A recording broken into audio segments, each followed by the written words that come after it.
one shall fall.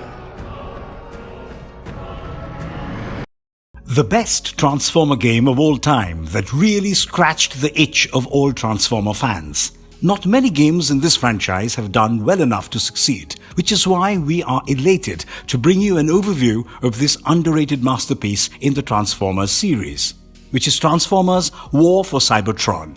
The studio, High Moon, has built a fun, fast-paced third-person game atop a very well-morphing mechanism around which they have created several battle scenarios.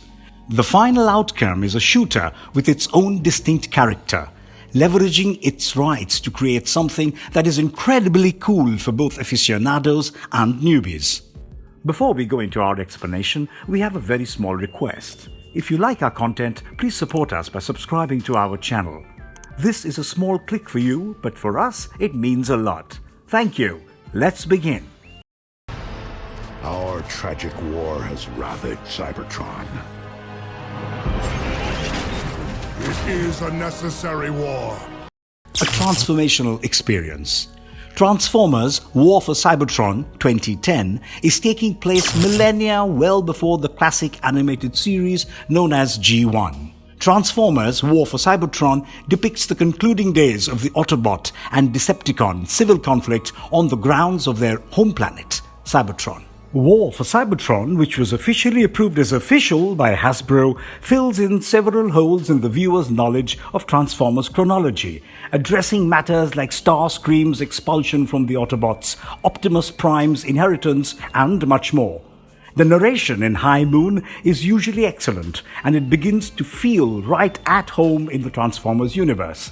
It's a good advancement on the original comics while staying loyal to the characters and settings that enthusiasts have revered for years. However, there are a few points in which the plot jumps around a bit too much from one occasion to another. High Moon's devotion to the GI Transformers and its craftsmanship is obvious throughout the game. High Moon touches all of their foundations and then some in terms of implementing their Transformers legitimacy, even if little tweaks are made now and then for playability and realism. Although some fans may be put off by the notion of Soundwave changing into a Cybertronian truck, there is a point in the Autobot mission, a couple of hours in, that would make up for it. Bumblebee and Soundwave, for example, have been reimagined in a way that feels modern and contemporary, while yet being readily identifiable. It does an excellent job of balancing the boundary between fan service and reverence, as evidenced by the numerous minor elements such as continually moving pistons and mechanisms on each Transformer in humanoid form, as well as some fantastic modifications. While some people could have done without some of Warpath's over-the-top moments, it's tough to argue with Peter Cullen's performance as Optimus Prime. Interestingly, the storyline and presentation of the Transformers mythos isn't where War for Cybertron shines. In discussions building up to the release of War for Cybertron, the developers at High Moon emphasized the importance of good gameplay mechanics. Transformation isn't only a novelty in War for Cybertron. Stages and fights are built around the possibility of switching between vehicular and humanistic appearances at will, and mastering both modes while also understanding when to utilize each is almost a prerequisite from the start. High Moon has built a game that promotes strategic planning as well as a lot of trial and error.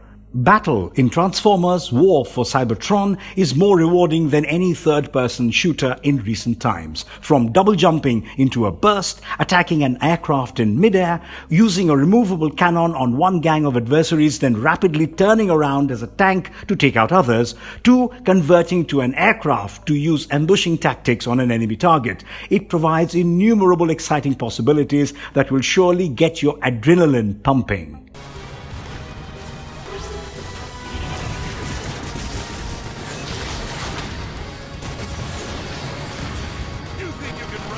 Although most players will probably leap right into Transformers War for Cybertron's collaborative campaign mode, competitive multiplayer is where the gameplay will really take off.